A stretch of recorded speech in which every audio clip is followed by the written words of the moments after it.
Hello guys, Robot1 here, and today I am doing the Future of Yugioh for you guys.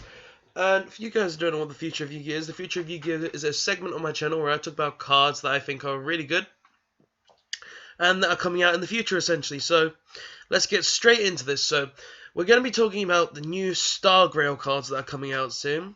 It would be really cool to talk about these because they're interesting.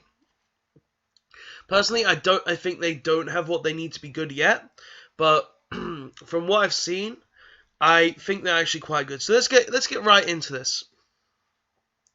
So the first one is Stargrail Dragon Imduct. It's a Link 1 monster. Needs one normal monster except a token. So you can't basically go through and summon this.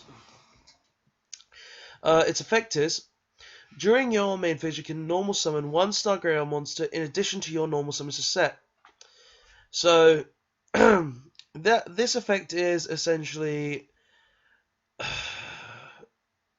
this effect is, let's be honest, it's essentially Seraphonite, but the problem with this monster is its link marker is pointing up to your opponent's field. So yeah, this card is pretty much garbage in my opinion, but we'll see what else it does. At the start of the damage step, if this card battles an opponent's monster linked to this card, you can destroy that opponent's monster. So basically, if your opponent's monster that's linked to this card attacks this card, that monster is destroyed. And its final effect is, if this card is sent from the field to the graveyard, you can special summon one stargrail monster from your hand. So the effects, they don't really make up for the link giving your opponent a free extra deck zone, but it's not terrible. Like, I suppose if you have this in the main monster zone, it's not such a bad idea. It can be quite helpful and stuff, so it's not a terrible card, but in general, this card is just, it's not good enough in my opinion. It's just not good enough. But yeah, that's the first one. Let's get on to the second one. Stargrail Shine Maiden Eve. It's a Link 2 monster. Monsters of different types and attributes. So you can use a Earth Warrior and, say, a Water Fish to make this card. And its effect is, this linked card cannot be destroyed by battle or card effects. Also, your opponent cannot target this card with card effects. Now, the thing here is that it needs to be linked. So, I believe that means you have to have it linked to another monster. So, this has to be linked in, like, another linked monster has to be pointing at it for it to actually have that effect. So, that effect so far is, it's not great. But if it actually goes off, it's got a Magispectre effect, essentially, which is just amazing. But its second effect is, if a monster linked to this card would be destroyed by battle by a card effect, you can send this card to the graveyard instead. So it's got some protection for other cards, but I don't really see the utility in that. There are better cards for that sort of thing. And its last effect is, if this card is sent from the field to the graveyard, you can special summon one stargrail monster from your hand. So what I'm getting here is that all the stargrail link monsters are gonna have that effect when they're sent to the graveyard, special summon from hand. That's essentially what I'm seeing right now. But let's get on to the others and see what happens. So we've already talked about this guy. He is essentially the only good stargrail in my opinion because his link markers are pointed out. Oh yeah, this one's links are side to side, left to right. But this is the only good one because it has two link markers pointing down. So only good one in my opinion. But yeah, we won't get into this one seeing as we've already talked about it in a different video. Oh, and also before anything else, thanks for this. All this stuff is from the Yu-Gi-Oh organization, so please go check them out. I'll have some links in the description to all of these forums, just so you guys can see them for yourselves. So the next Stargrail is Stargrail Warrior Ningirsu. It's a link free. Needs 2 link monsters minimum 2. So you could use a link free. You could use a link 1 and a link 2 to make this card. Its effect is, if this card is link summoned, draw cards equal to the number of stargrail monsters linked to this card. So that's already a problem purely because the max it can be is a +2. That's it. Actually, no, not even that. It'd be a +1. But the problem is where it's link markers. It's got one up and one left to right. That is a big problem. But its second effect is once per turn you can send one card from each player's field to the graveyard. So that effect isn't actually bad. It's not. It's all right. It's all right. This effect is all right. It's not a terrible effect. Like just giving up one bad card for one to get rid of one good card your opponent controls. Plus it says send, so it doesn't target. And the last effect of this card is if this card is sent from the field to the graveyard, you can special summon one stargrail monster from your hand. So yeah, all the link monsters, same effect at the end, special summons from hand. The next stuff is some stargrail normal monsters. So we got Bearing Priestess, Chosen, and Beckoned. So some pretty cool cards here. So these, you'll basically be rescue rabbiting in this deck most likely. Okay, let's get on to the effect monsters of the main deck. So the first card is Stargrail Protector Dragon. So probably the Link 1's baby version. And its effect is during either player's turn, when a card or effect is activated that targets a linked monsters you control, you can send this card from your hand or field to the graveyard. Negate the activation if you destroy that card. So it's got a hand trap sort of effect, which isn't bad. Kind of interesting there. I like that effect. Just being able to instantly protect anything which is linked, but again, it has to be linked to another monster, which is kind of a problem. But you can get around that. It's not a terrible hand trap. It's not a terrible hand trap.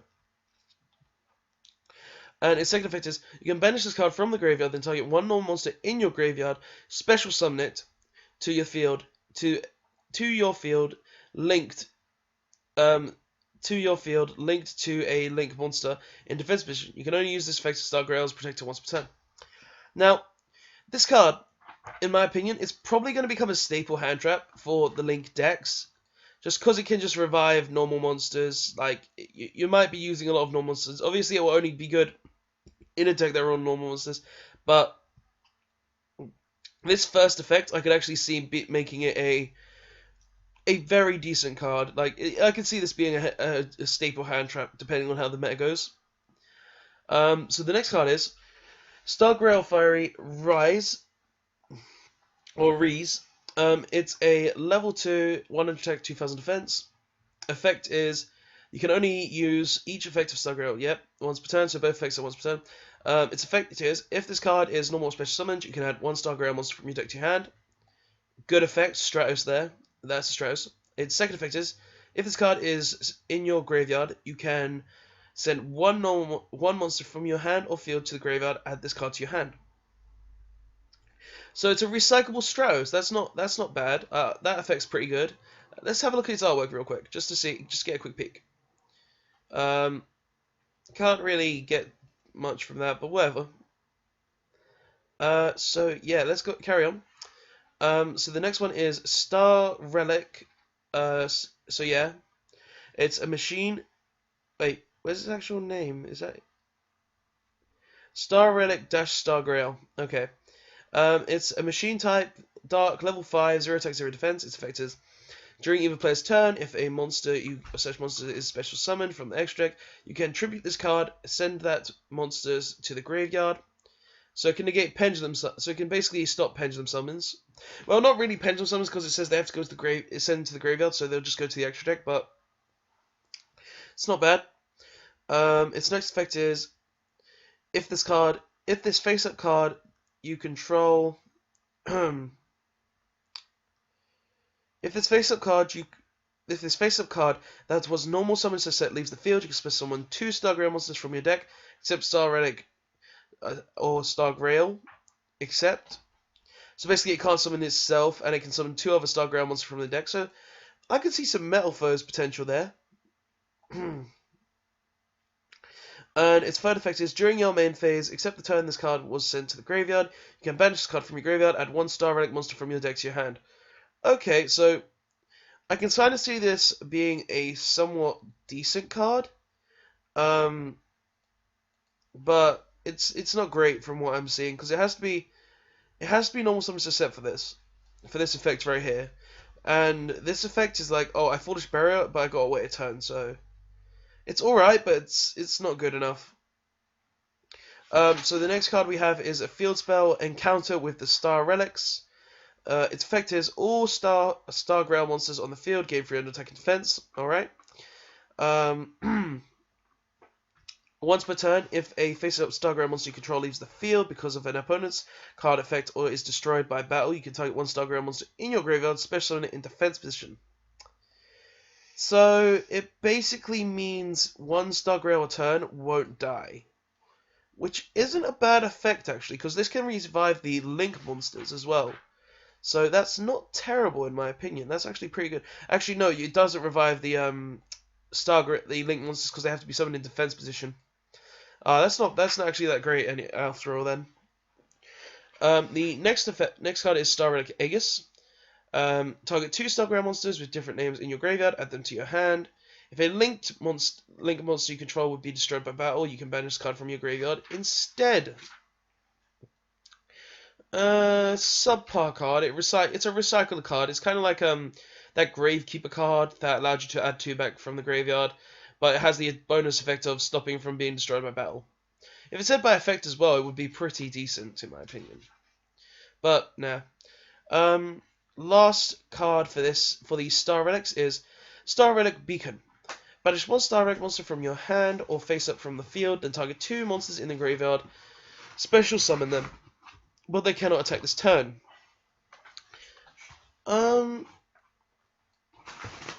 That's a pretty good trap card in my opinion. Like, it has to have a little setup, obviously, with 3 with a Star Relic card in the graveyard, with a Star Relic monster in the graveyard, and with the only having 1 Star Relic monster in the graveyard so far, Star Relic monster is not that great, but this one card here has potential in my opinion. It does have potential, and it may become useful, but we'll have to see with how the Star Bit Grails actually get support, and see what happens with them in the future. But yeah, this is all the Star Grail stuff. It's all pretty interesting stuff, I'm not gonna lie. The only problem is that they only have 1 good Link monster right now, in my opinion. But we will have to see what actually happens with their support, see if they're actually good, see if they become better. But yeah, guys, let's just move on onto the next thing, which is, if this will load, which is a new Spiral card that was leaked because of some factory made a mistake and released MRL cards, Maximum Crisis cards in the OTS 4s. So we got Spiral Sleeper here, which is pretty cool. I can't wait to read this because I'm actually playing Spirals myself. So I do have the core. I've got to build it. I'll test this card out in Spirals, obviously, see if it's any good. But we'll have to see what happens with its effect first. So it is a level 8 light fiend type effect monster, 2000 attack and 1200 defense. It cannot be normal summons to set. Must first be special summoned from your hand by banishing 3 Spiral cards from your graveyard. So I can basically send the field spell and maybe an assault to the graveyard, or even wire to the grave just to be able to get this effect off. And and cannot be special summoned by other ways. So basically it special summons itself, which is pretty good.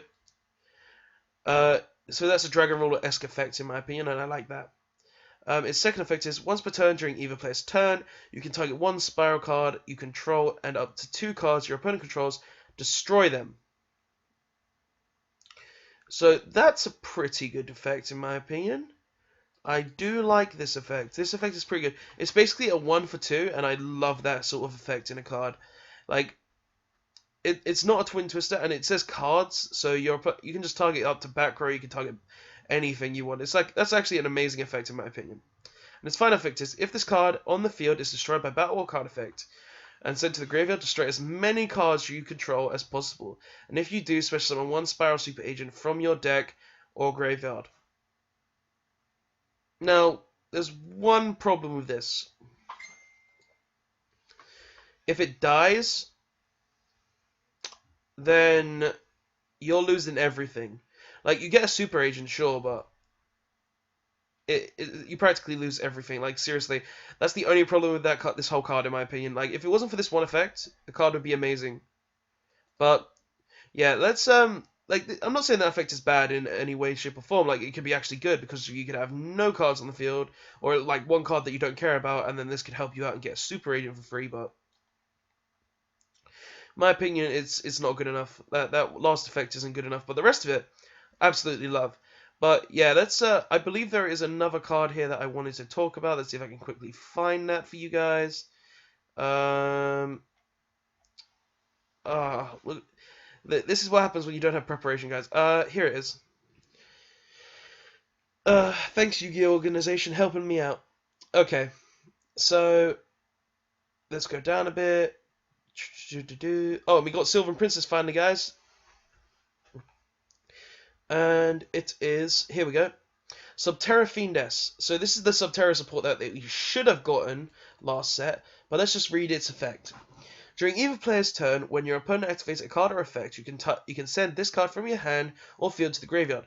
Then target one Subterra monster you control, negate the activation, then change the target monster to face down defense position. So essentially, negate any card effect. Any card effect. So this is just a broken hand trap in general. Sure, it doesn't destroy the card, but this effect in general is just amazing in so many ways. So yeah, that's just great in general to begin with. Like negating Raigeki, negating Mirror Force, negating anything like that. It's just brilliant. But second effect is you can target one face-up monster you control, change it to face-down defense position, and if you do, switch summon one Subterra monster from your hand or graveyard in face-up or face-down defense position. You can only use each effect of Subterra Fiendess once per turn. So it's a hand trap and a revival monster. So it's basically a 2/4 in one card, and this is really, really what Subterra's needed to be good. Like, I think this is probably one of the best cards that we're getting for the Subterra archetype, in my opinion. It's just amazing in general. But yeah, guys, let's just get on to the very last card that we're talking about, which is, when this loads, which is March of Darkness. Now, March of Darkness is a new Lightsworn support card. It looks really interesting to me, but it's not that great in my opinion. It can be amazing though, so just take it for my words. So you can only activate one card with this card's name per turn. Target one Lightsworn monster in your graveyard, add it to your hand, then banish cards from the top of your deck equal to the original level of that monster.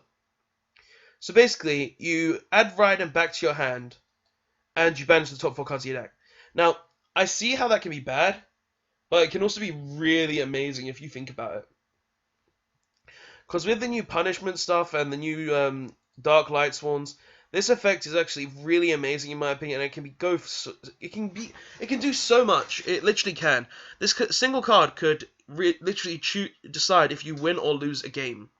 So, in my opinion, it's just got a great ability. I think needs some testing before I actually choose to put it in my deck, but this is a card I will be debating on using purely just because of its effect is actually pretty good. And I can't believe on how much Lightsworn stuff we're actually getting in Code of the Duelist, because it's actually insane. But yeah, guys, that's the video in general. I've talked about all the cards I wanted. I've talked about the stargrails here.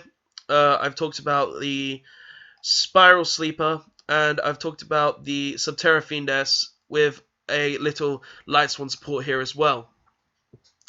But yeah, guys, that's the video. Tell me what you think of all these cards. Do you think these cards are good? Do you think these cards are bad? Give me your opinions in the comment section below. Tell me if you think they're going to be great cards. Tell me if you think they're going to be bad cards. Tell me if you think that the stargrails are going to be good, decent, bad. All in your own opinions, of course, because all of this was my own opinion / my thoughts on the cards.